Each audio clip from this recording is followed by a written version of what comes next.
live, you are live. Good morning and welcome to the Sunrise Safari. This is Safari Live and it is bitterly cold.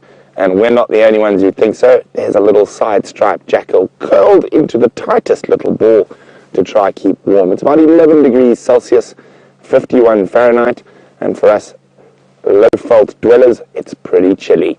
So, what an exciting morning. There's not a cloud in the sky. I think we're going to have a spectacular sunrise and lots of exciting prospects for us to see today. And my name is Brent Leo Smith. I have VM, aka the Wildebeest Doornbrand, on camera. On the other vehicle, we have Jamie and Jean-Dre. And last night's sunset safari, we had Karula on a kill. After we left, her cubs came, but it was a bit too close to sunset to go back. So what I'm doing now is waiting for the sun to rise. And once it's a bit lighter, we're going to go see if she managed to keep that kill through the night. And if we can go see those wonderful little bundles of joy. So very exciting. And till then, we're going to meander around the sort of northwestern part of Djuma, seeing what we can find. And we've already found a side-striped jackal. And we'll come check on him on our way back to Karula. Now, we don't often see jackal, except for the last couple of days. We've been seeing jackal every drive. And not only side-striped, we've seen black-backed as well. And Jamie and VM yesterday actually had side-striped chasing a black-backed. So, exciting times on the jackal front. We really hope they move back a little bit more permanently. And I'm really hoping the black-backs move back because their call is one of my favorite calls in the African bush. Wow, wow. Usually my impression. That leaves a lot to be desired. And it is going to be a stunning morning. And fingers crossed that there's going to be lots of stuff out here to see.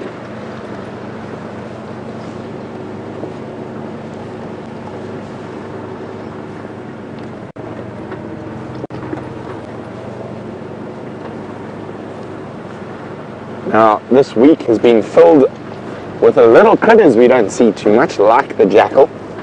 And this week, I think I've seen, unfortunately not all of them while we were live, but I've seen civet, honey badger, and then of course the pangolin, which was a first for the Safari Live.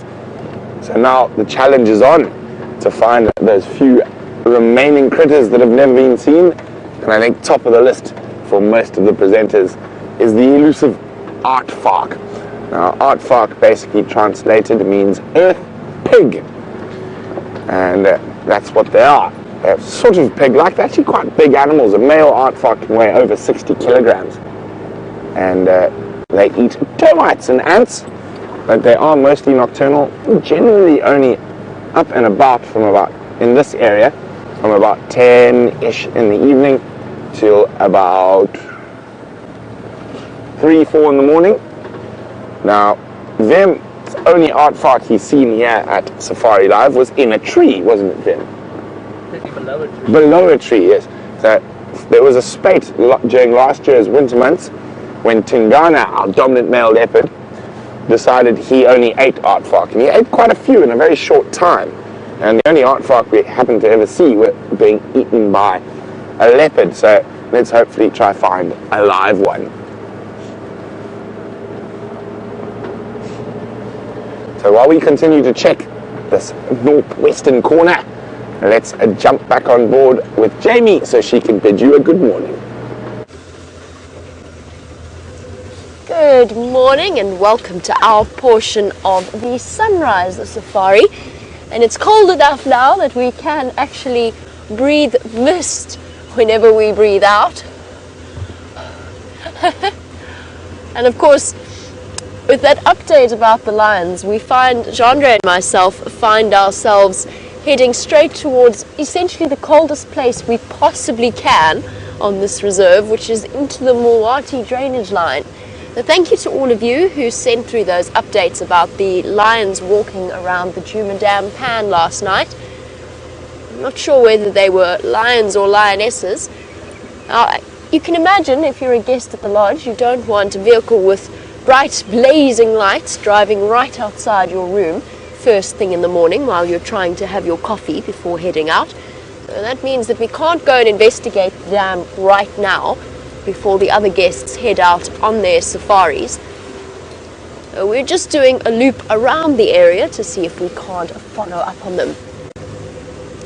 But yes, good morning. My name is Jamie, and this morning I have Jean-Andre on camera with me as we head down into the coldest place we possibly can. And I was a child of the frosty Highveld. I was born in Johannesburg. I feel like I should have be slightly tougher when it comes to the cold. But then, of course, I wasn't traveling in an open vehicle, and right now it feels like my fingers want to drop off. So I can only imagine what poor Jean-Andre is feeling, because he actually has to use them for something more complex than just turning a steering wheel and changing gears every now and again. He's got to do the fiddly focus things. See, I'm really getting my cameraman terminology right.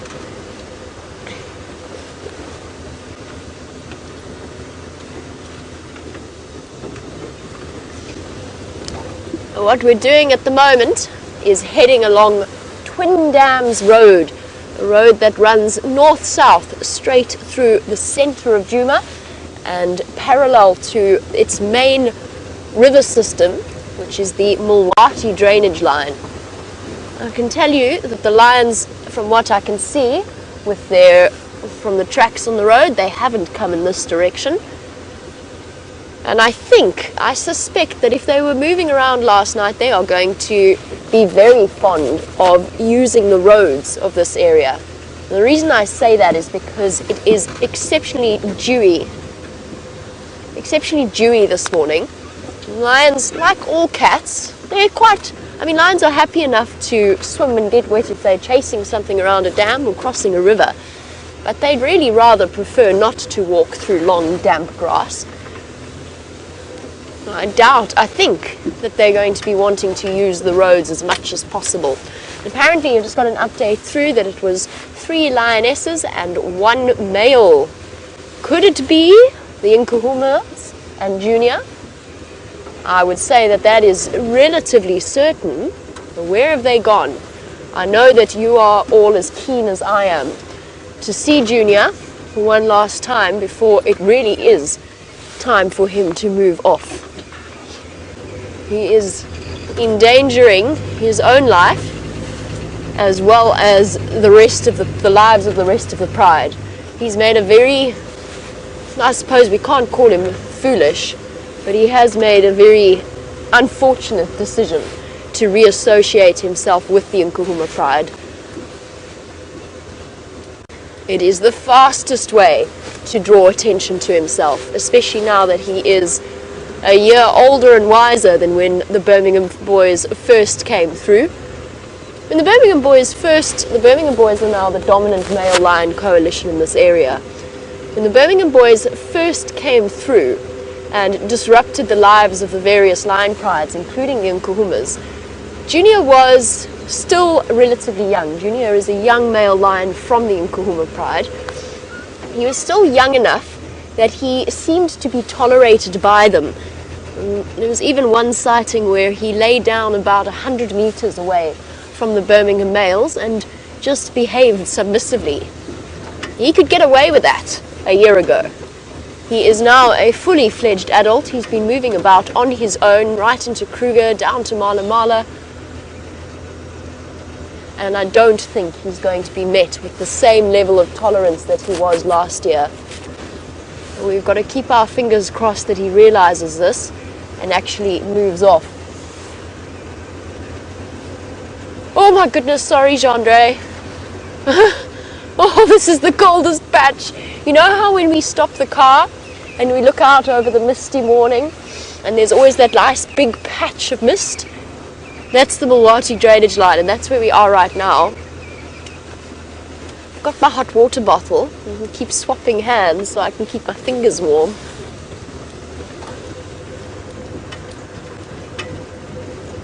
Whew. And the worst thing about this, of course, is that this is not even proper winter yet. This is still us having it easy in the low 50s Fahrenheit. Tim, you were wondering what the lowest temperature it ever gets here is, the lowest it usually gets, and it's at this time of the morning, is around 0 degrees centigrade, so 32 Fahrenheit. That's just the sort of normal temperature. As soon as you factor in the wind chill from driving in an open vehicle, and it's a serious wind chill factor, you probably drop several degrees below zero, so into the high 20s Fahrenheit. So this is nothing really. This is just us having to reacclimatize. It's actually beautiful weather. I mean, apart from this crisp, freezing cold, the climate or the temperature at the moment is really very pleasant. The days are not too hot, they're not too cold, and just thoroughly enjoyable. All right, these lions have not come south. It's now time to check to the east. I suspect they're going to be moving around north and east.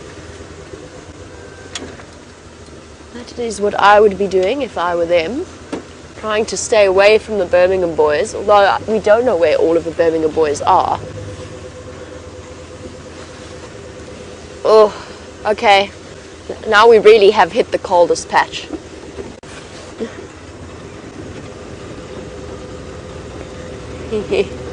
And a very good morning to Anya, who is a new viewer, one of our newest viewers. And Anya, you are not wrong in the slightest. You are absolutely right. This is taking place in South Africa.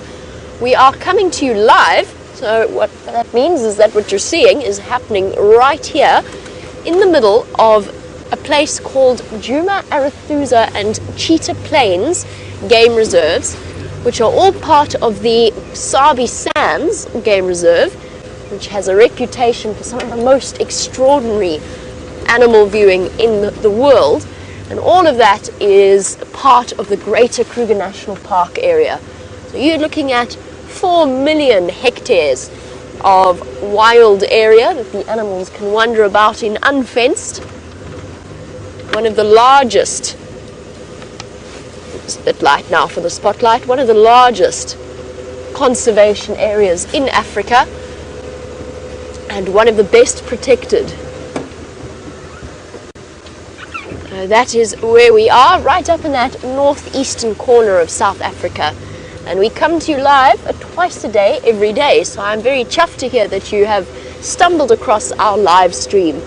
I'm going to focus on finding you those lions for this morning. Let's find out what Brent is up to. So it's a little bit lighter. We've gone and done a loop past Sydney's waterhole. Not much happening there.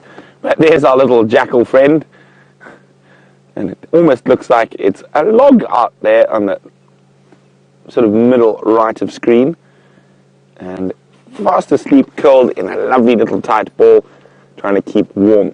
And you can see how that jackal's camouflage works. Now, I think even a leopard walking down the road wouldn't spot that little jackal curled up in a ball. Speaking of leopards, the light is here, so we're going to go see what happened overnight at Karula's Impala kill. And very exciting. Hopefully the cubs are there. Hopefully the hyenas haven't managed to smell it out overnight and steal it. So far so good. We're on Impala Road, and there are no hyena tracks yet. Now, the one negative for Karula about where that kill is and and it was on the ground is the hyenas definitely do like to walk down Impala Road. So we're hoping that they were busy dealing with that remains of that buffalo carcass they stole from the Nkahumas, and didn't meander too far last night.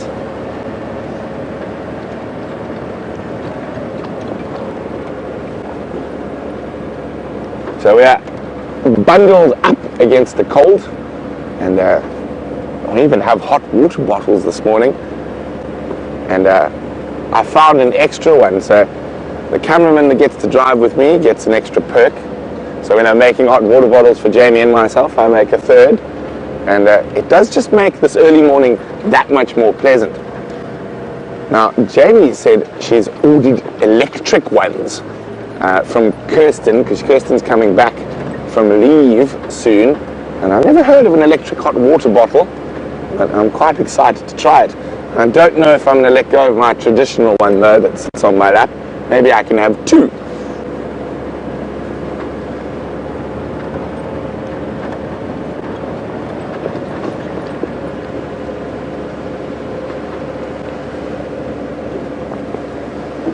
Oh, elephant's been putting sticks in the road again. A very good morning to Sandy in Toronto. Now, Toronto knows a lot more about being cold than we do out here. Bitterly cold in the winter months in Toronto. Now, Sandy's wondering which do I find more prolific, the sunrise or sunset safaris? Well, it all depends. Quite often, you use your sunrise safari to set up your sunset safari, specifically when it comes to the cats. So I really love the early mornings because there's a chance at fresh tracks, there's lots to follow, where the sunset can be a bit quieter. And normally you've done the tracking in the morning, or someone has, and you've got animals for the evening. Of course that doesn't always work, but in theory. But I think for me, at the moment, I'm really enjoying the sunrise safaris. What I would even enjoy a midday safari. I love being out in the bush. Okay, so I'm looking at the road carefully. There are no hyena tracks yet. Vem was convinced that maybe the kill had been stolen, but so far so good. It's not often that I hope Vem's wrong, but this morning is one of those mornings.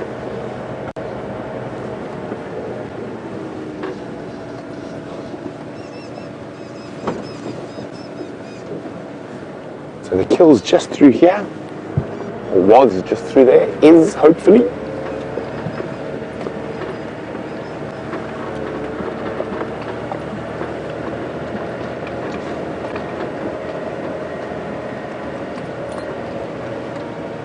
So turn off my lights, don't need them anymore.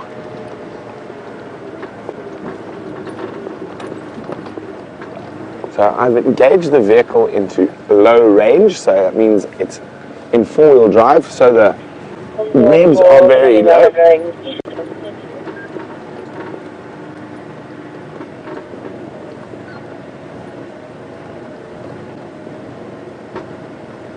Okay, so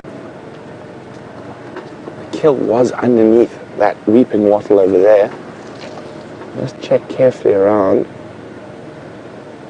And of course we got to look in the tree. She might have moved it and hoisted it. I think the most likely tree to have been hoisted was off to the left there.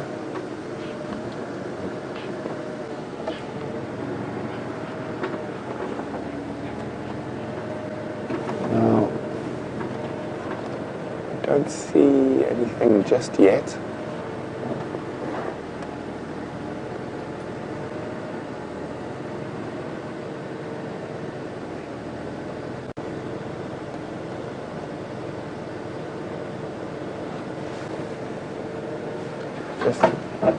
I'm really hoping she managed to put it in a tree. I'm not seeing any sign of the carcass.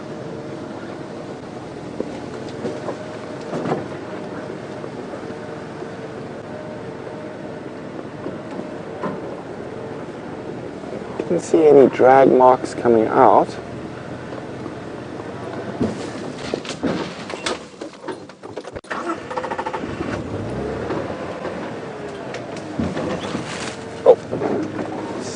Tree. There we go. I think the most likely place for her to hoist would have been off to there. This is where the kill was.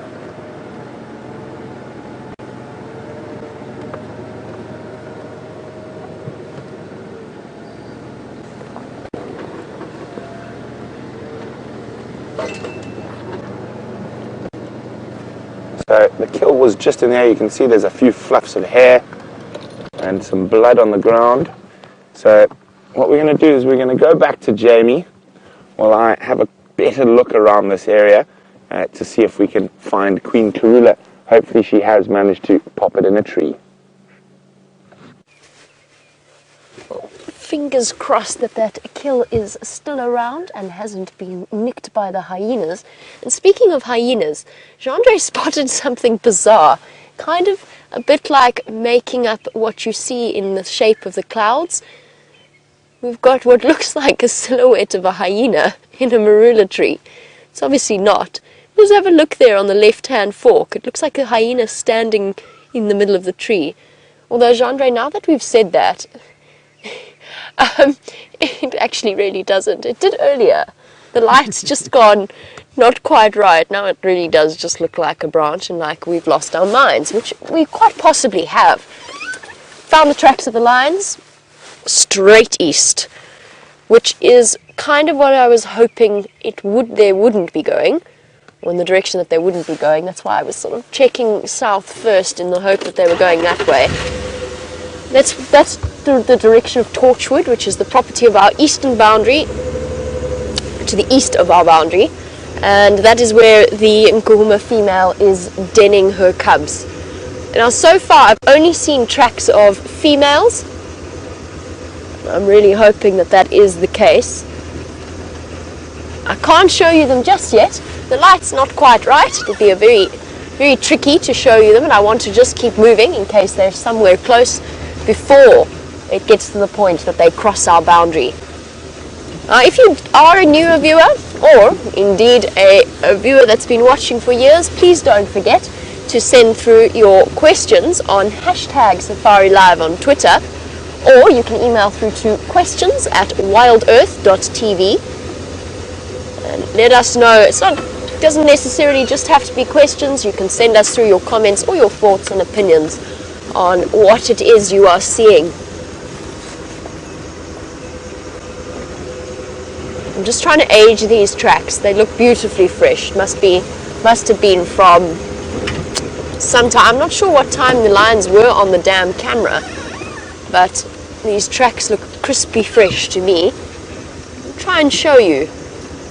At least we know that we were right in terms of the theory about them walking on the roads.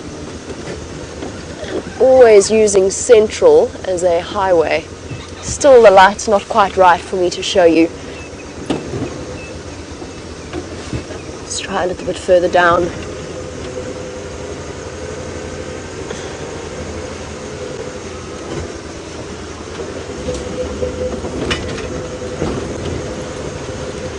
And a very good morning to Papa Young, who's watching in Oklahoma. You want to know why I say that it is a bad idea for Junior to have come around. And the answer is, for a couple of reasons. The Birmingham boys, the Nkuhumas, have just had cubs. At least one of them has. The other is pregnant, which is automatically going to make the Birmingham boys more protective over them now. They're invested in the future of the cubs that they believe are theirs and are most likely theirs. They're going to be far more intolerant of the presence of a male. And then there's the fact that his natural instinct could well be to kill the Nkuhuma cubs, which is obviously not something that we want. And you? What's the matter? What's that all about? Little one? So early in the morning for this. Young elephant, giving us a little bit of an intimidation dance. And then pretending that it just was coming over here for that food anyway, since we haven't shown any sign of being intimidated. I was trying to age the tracks earlier and I noticed some elephant tracks over them. And I was thinking maybe that it might have been older than we thought they were. However, here's our elephants, so that may well not be the case. Ooh. That didn't look like the most comfortable food choice there. Trying to get to the softer grasses and sedges on the river system's wall. Oh, and there's some acacia there as well.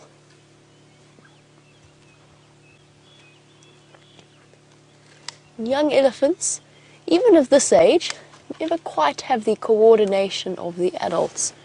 Look, he's kneeling down on his left knee, on his left knee, ankle actually, if I'm honest. Their knees are actually much further up their legs than we realize. And look at those beautiful eyelashes. Hello, boy. Oh, no, sorry. Hello, girl. Young girl. They can be a little bit tricky to tell the difference between a male and a female at this age. They don't have the adult profile, so the adult head shape.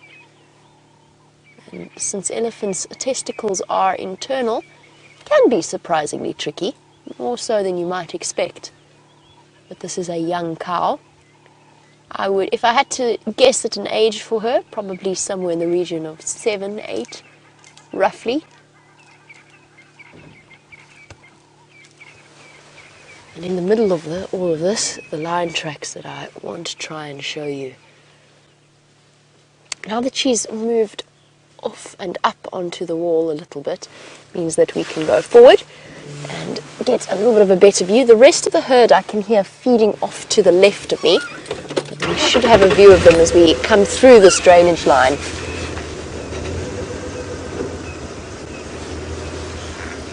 Hello, elephant. I'm sure you know where the lions are. They must have come through here not too long ago. Right, girl. It's okay, girl.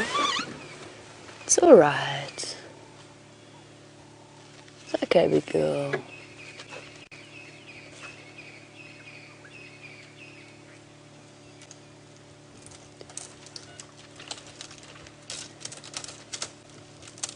Our young bulls give you that display all of the time. Young females less so.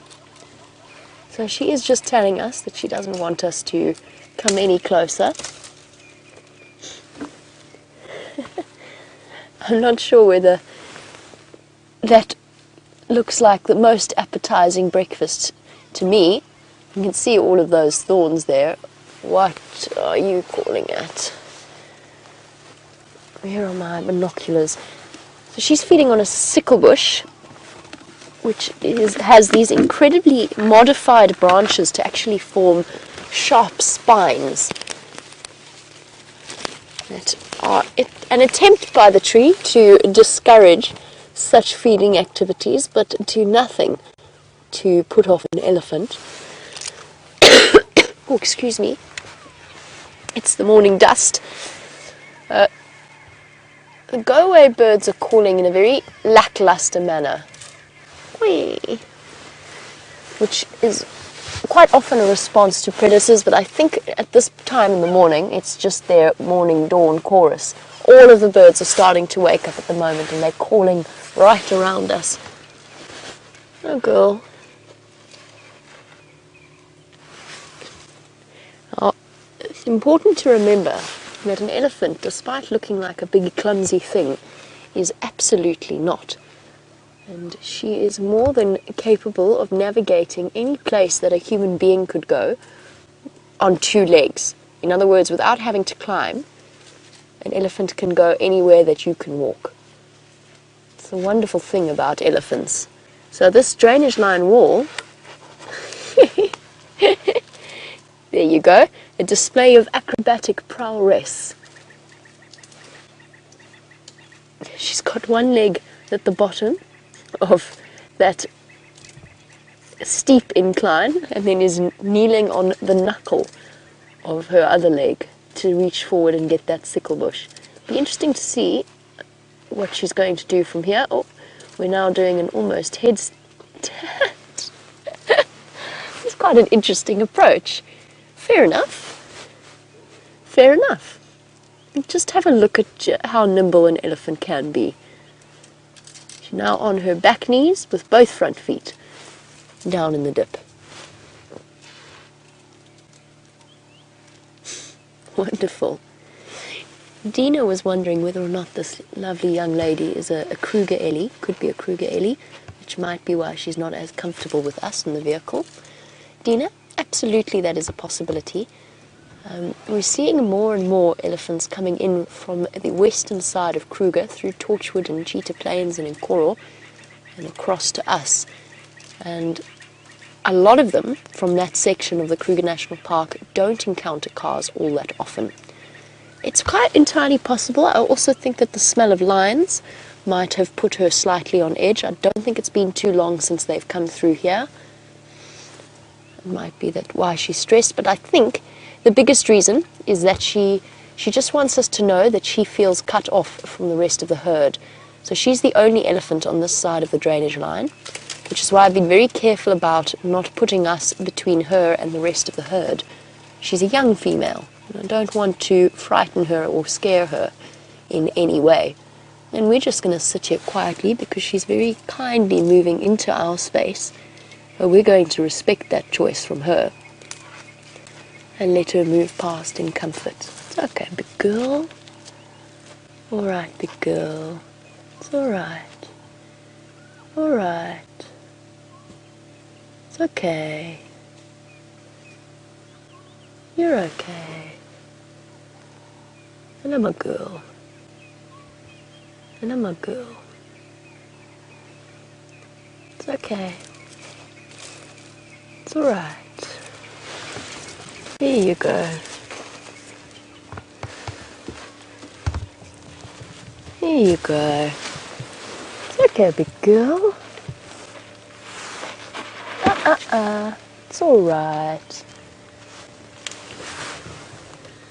Now, if that had been a young male, that would have been a naughty display, trying to intimidate us.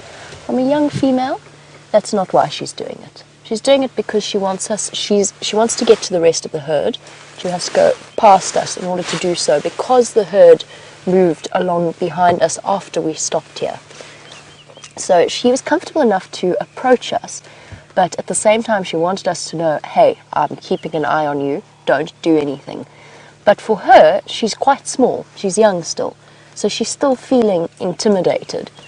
And that was why she was very, very cautious, sniffing, making sure that we behaved properly, and then why she ran past at the back like that, but then stopped, just to make sure we weren't going to do anything. And a very warm welcome to Diane in Ontario, who is joining us and is wondering how close we are to the elephants. At her closest, Diane, if I'd stretched my fingers out of the vehicle, I might have been able to touch her trunk. Obviously, I'm never going to do that. The elephants, when they approach us, will come right up to the vehicle. Personally, I never let them touch it. Sometimes there are curious young ones that want to put their trunk on, or a big bull that feels comfortable enough to put their trunk on the vehicle. I always discourage that. But beyond that, the elephants are comfortable enough, if they have approached you, to go within 3 feet, 2 feet, sometimes even close enough to the bottom or to the bonnet or the hood of the vehicle. Right, our Ellie's moved off, which means we can too, to go and search for those lions. But Brent's been doing some searching of his own, so let's see what he has found. So I've been trying to work out what happened here last night, and let's put it this way, a lot happened last night. So we found a drag mark away from the last site, but before I did that, I noticed the lion tracks. So the lions were here last night, and there's a track here, just down here on the ground, and I followed the drag mark. The lion tracks were also following the drag mark, and it looks like they might have got a lot of the carcass. On a positive note, I've had a big walk around and I can't find any dead cubs. So hopefully they managed to escape. There are also male leopard and hyena tracks here.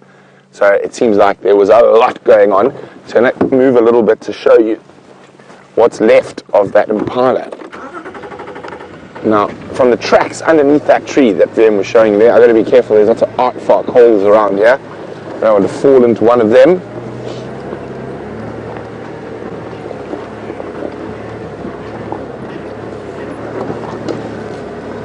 Okay, so, and it's a very peculiar tree to choose, this marula here, but you can actually even see where the barks come off from the claws, as the leopard would have climbed up there. And you can see, if we come a little bit further up the tree, you can see that's where most of the carcass was, and you can see there was some feeding happening there. But the only thing left is that leg that I can find.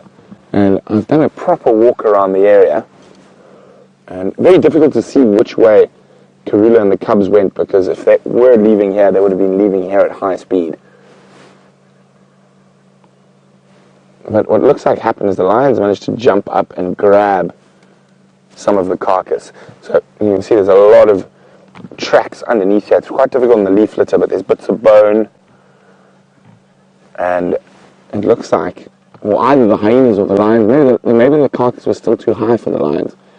But that leg's definitely fallen into that spot there. The leopard didn't put that leg in the tree there. That's fallen from the higher branch. And it would be quite difficult for the leopard to get at that piece of meat. It's within hyena jumping range though. Maybe the hyenas were here and then the lions chased them, and then, oh, I don't know. It's too confusing. The tracks are literally all over the place. So we're going to stay in this area and keep checking. So I'm going to get back onto the road, see if we can find any tracks going in any direction, and let's just hope that those little cubs are safe.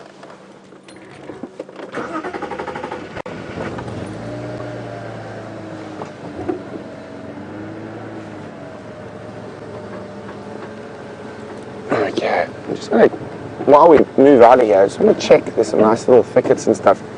You never know what's going on. And I mean, the male leopard tracks as well could be more than likely Tingana.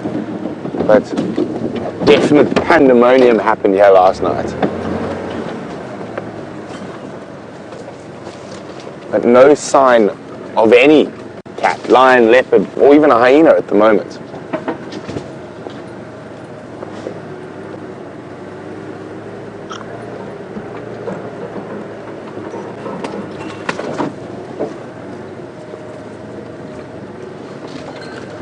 And now, these type of situations happen on a daily basis out here in the bush, so it's no reason to be overly concerned. We just don't happen to be with these animals for 24 hours. So, I mean, these cubs have probably encountered lions more times than we have in the last week.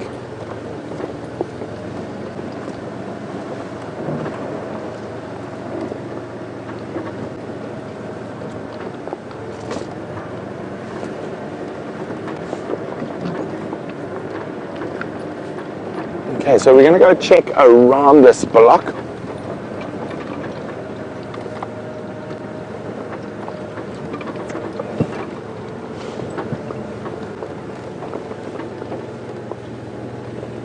So while we check the tracks in this area, I've got a question from Brian Deere about the word game reserve. He says, is that a throwback from the yesteryear where it means hunting reserve? And is there still hunting on Djuma and Arathusa? There hasn't been hunting on Djuma and Arathusa for many, many years. The term game reserve in certain parts of Africa does mean hunting reserve. In South Africa, it tends to be the opposite, but most of the game reserves started off as hunting reserve. The oldest game reserve in Africa, in fact, is in South Africa, and it is now called Umfolozi Game Reserve, and that actually extends back to the Zulu Kings. It was the junction of the black and white Umfolozi rivers was the private hunting area of the Zulu Kings. So that's been protected for a couple of 100 years, but in Tanzania, the word game reserve is often still used as a hunting reserve, but and in national parks. But out here, a game reserve is a protected area for animals. Even if they might have started off as hunting reserves, they are no longer hunting reserves in this particular part of South Africa. In other parts of South Africa, there are game reserves that still do hunt, but nowhere in the Sabi Sands. Okay. So we're going to be focusing quite a bit on game reserves, national parks, and it is a Kruger National Park's birthday week this week. Its actual birthday is tomorrow, and it'll be 90 years old. So we are part of the greater Kruger National Park. So there's no fence between us and the Kruger National Park. So wonderful to be part of this historic and amazing area.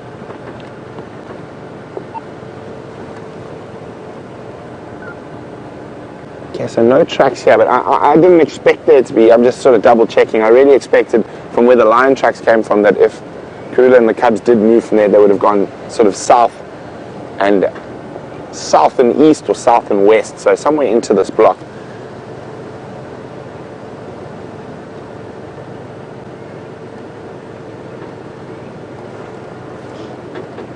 So while we continue to check very carefully for tracks and try to figure out what happened at that carcass, let's go see what Jamie's up to. I'm also looking very carefully for tracks, and I have found them, unfortunately with some bad news here. Looks as though, unless I'm very much mistaken, where have they gone? Are there any on this side? I'm almost inevitable that they've come through here. There we go. And there our lions go, including a male track I saw earlier. We are on the eastern boundary of Djuma, and across they go straight into Torchwood. I can see that there's, I just want to hop out, which means, hold on, I have to pop my incredibly brightly coloured hot water bottle that's been keeping me somewhat warm out of my jacket. I just want to hop out quickly and just have a look at these tracks. I want to see for myself if the male is with them. I don't know, of course. There's no way for me to know whether or not it is Junior or whether it is one of the Birmingham boys that's with them now. Most likely is that it is Junior, since he has been with them for the last 2 days. And this track here, I mean, the Nkuhuma ladies have relatively big feet, but not that big. This track here made, we've missed them by probably about 2 hours. Just looking at the track's gone into the dew and disturbed it to get the dry sand underneath. So this was after the dew settled this morning. And his track here, can you see it sort of, Jandre? Kind of. Not the most, it's not the best light, but there's a male's tracks. Here's his back pad. So the 3 lobes. Here are his 4 toes. And a track this size, which is now very messy, a track this size is unfortunately not a female. Okay, well, I'm just checking that isn't a lion. It's not a lion, it's a bush. Well, that unfortunately we cannot follow where these tracks are leading us. They're going straight across outside of our traverse area. Now, if you don't quite understand what that means or why we can't follow them, every single lodge in this area has certain places they can drive and certain places that they can't. It's one of the ways in which they keep an area from being overloaded with vehicles, making sure that they're not put under any pressure. John, can we have a look right at the back? I think it's Impala that I can see moving right at, as far as you can see on that road before it curves to the left of the termite mound. Thought I saw movement there.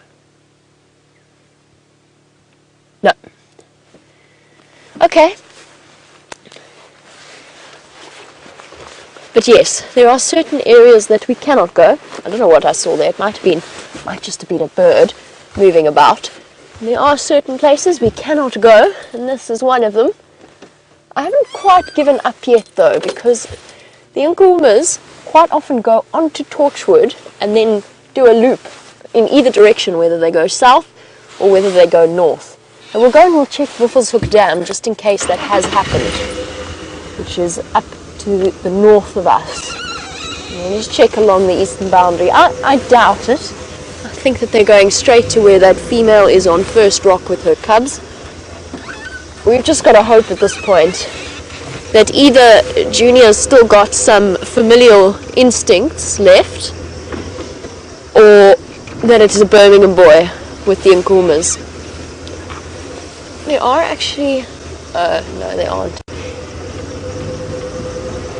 For newer viewers, an adult male lion's instinct is to kill cubs that are not his own.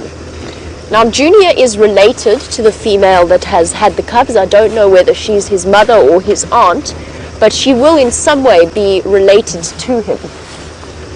However, he's an adult male now. He has left the pride. I'm hoping it's not an inevitability. It's not inevitable that he will seek out and try to kill those cubs. He might leave them alone. He might recognize that they are related to him in some way, and I hope that will be the case. We just don't know at this point, and we'll have to wait to find out. Hopefully one of the other guides that can go onto Torchwood will hurry along and go and find out for us.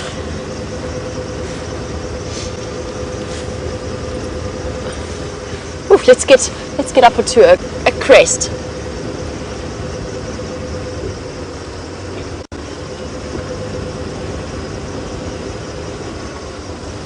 Territory.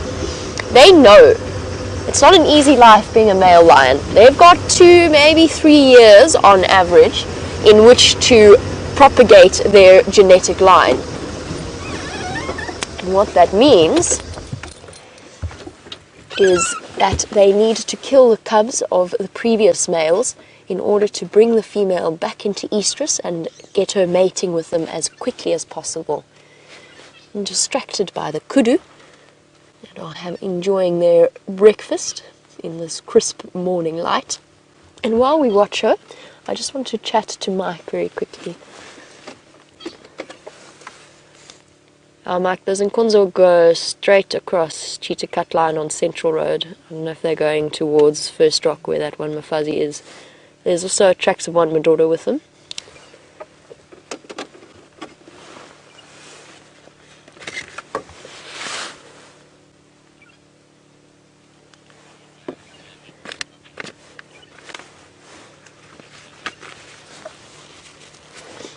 So, Mike tells us that he is going on his way to check up on what's happening there. So hopefully we will have some answers to satisfy everybody's concern and curiosity as to what is happening there. There's definitely no tracks coming back out in this direction. And so we shall go on to search for other things, including Tingana, because as James Richard reminded us yesterday, it's been a month since we last saw the dominant male leopard of this area, and I feel as though that needs to be remedied. Gorgeous girls. There's plenty of time to stop and have a look at these beautiful animals.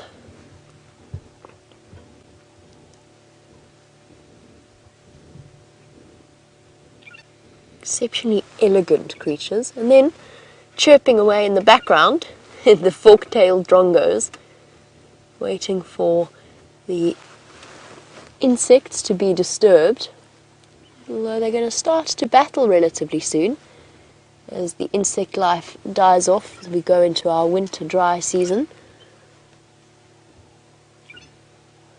Oh, and there's another bird for us to add to the list for this morning before... They're so difficult to get on camera, but they're absolutely one of my favorites. And that is the emerald spotted wood dove that we so often get pottering about in the middle of the road. Now, it's unfortunate that the sun isn't a little bit higher so that you could see where it gets its name, the emerald spotted wood dove. Although you can sort of see There you go, got a bit of a glimmer from those patches on its wings. Those are bright, bright green in the sunlight. Very sweet little birds with their grey heads. And I feel one of the best, most descriptive names, emerald spotted wood dove, pottering about looking for whatever seeds it can find. Now, in local culture, strangely enough, these birds are believed to be exceptionally bad luck. It's thought that you must never listen to the entirety of their call, which apparently it's them saying, "I'm sad, sad, sad, sad, sad, sad, sad, sad." I've listened to their call plenty of times though, and I don't think I can attribute it to any bad luck that I have had. Lots and lots of superstitions around the different birds of this area. In the dove family, unlike in other parts of the world, it's actually a symbol of conflict rather than a symbol of peace. In local African culture, they are the birds of war, almost. And then, of course, the lilac-breasted roller being the symbol of peace in this particular part of the world, despite the fact that actually lilac-breasted rollers can be very aggressive when they want to be. And they're not afraid to mob birds of prey twice their size. Yes, this is one of the shyest and most harmless, inoffensive of bird species, and is yet considered to be bad luck. Not as much, however, as a bird called a hammerkop. Now, a hammerkop, or a hammerhead, literally translated into English, the bird that we see around water and is absolutely considered to be bad luck. And if one flies over your house here, it means that it's going to be struck by lightning and that you have to go and find certain trees, including the magic worry tree, and put it over your door frame in order to prevent that from occurring. You can make of that what you will. Poor hammerkop also claiming a somewhat undeserved reputation.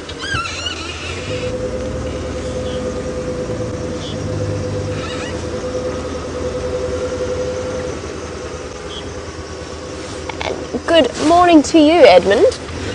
We had a long discussion yesterday about the various raptors of the park and which ones are the most efficient at hunting, and I said that I couldn't begin to guess or to even answer which would be the most successful hunters. But you wanted to know what are the largest and what are the smallest raptors in the Kruger National Park.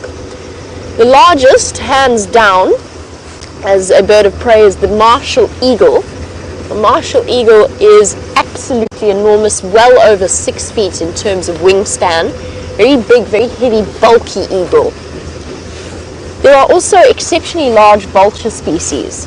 Things like the lappet-faced vulture also have very, very large wingspans, as do... Sorry, I'm just listening to updates on the Game Drive channel. As do the Cape vultures of the area. But Cape vultures and lappet-faced vultures not really considered to be birds of prey specifically. They very, very seldom hunt. And then the smallest, there's a couple of them. Pygmy falcon is very, very tiny. The black-shouldered kite is also exceptionally tiny. I have forgotten my bird book at home once again. I was busy double-checking something yesterday. I'm sure that Brent, if asked or if he has a moment, will be able to show you a picture. In the meantime, let's find out how his search is going. So, we've been busy deciphering a puzzle here, and I've literally had to get right down on the ground to do it. But it's looking like very good news. So over here, there is Karula's track. And over here, it looks to be the little male's track, about half the size of Mom. And then over here, even smaller, the little female track. There's 2 of them there. So Karula, and looks like both babies have come down here, so they've managed to survive whatever pandemonium happened at that carcass last night. These tracks look really nice and fresh. So maybe we'll have some leopard luck yet this morning. But very good to know. Of course, with tracks like this, it's quite difficult, but I'm 95% confident that we've got all three here, and all three must have survived whatever happened at that carcass last night. So we're going to stick on the tracks. They are heading south, and I'm hoping she got towards the area around Treehouse Dam and decided to stop there. Now, it was very confusing because there's tracks of both the cubs and her going in both directions.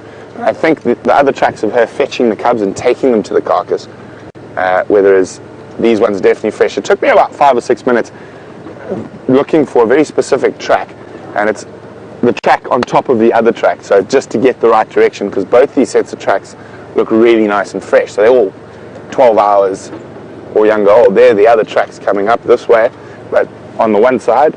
So there's tracks coming this way on the one side, and we're following the tracks going that way on the other. So sometimes it's a bit of a puzzle out here, and you've got to work it out.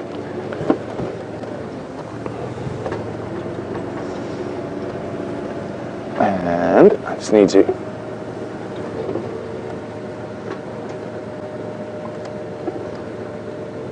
and female leopards with, oh dear, no, still going. Now all of a sudden I saw tracks going the other way, and I was like, oh, which one's a which? Gonzo of Wansatiingwe and Tumampimpan heading south on from the Balanites tree onto Zoe's Road, following up.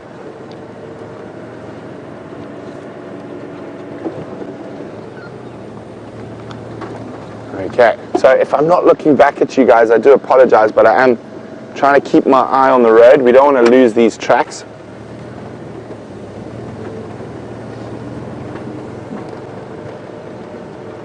And isn't this beautiful? Early winter's morning, fresh leopard tracks, not even just leopard tracks, leopard and cub tracks, sun peeping up over the eastern horizon, and hopefully in not too long we'll have some luck with the queen and cubs. So if you've just joined and might have missed yesterday's sunset safari, Karula was on an impala carcass, and during the night lions and hyenas came there, and she's obviously abandoned. There is a little bit of meat left in the tree, but she's abandoned that area, obviously deciding it's a bit unsafe for her offspring with all those other predators around. Oh dear. Oh, no, they're still going this way here. Now I'm hoping she just didn't decide, I'm going back south, I'm out of here, there's too many other predators around. So I'm hoping she hasn't gone all the way back across our southern boundary, which is about 1 kilometer from here. Fingers crossed.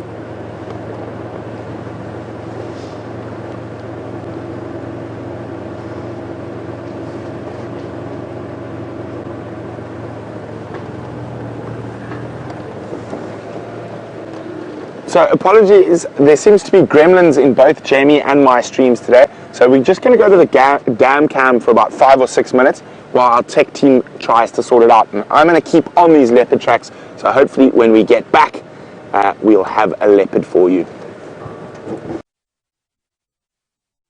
Boy, she might still be, or she might just not have managed to find the rest of the pride just yet.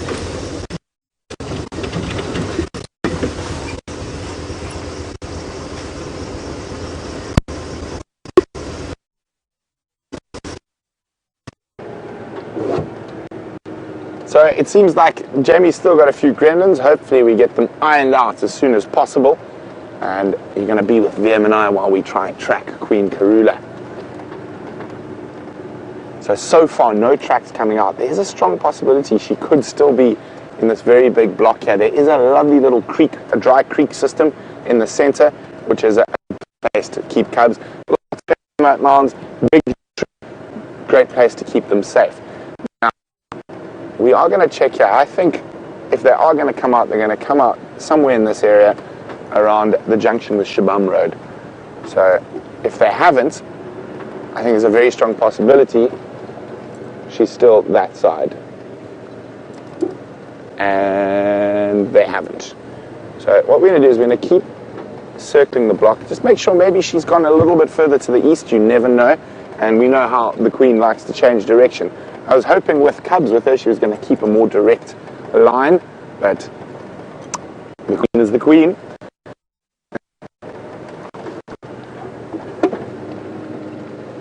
So unfortunately it seems like our gremlins have not been solved. We're going to have to go across to Tech Loop while our geniuses in camp try fix it.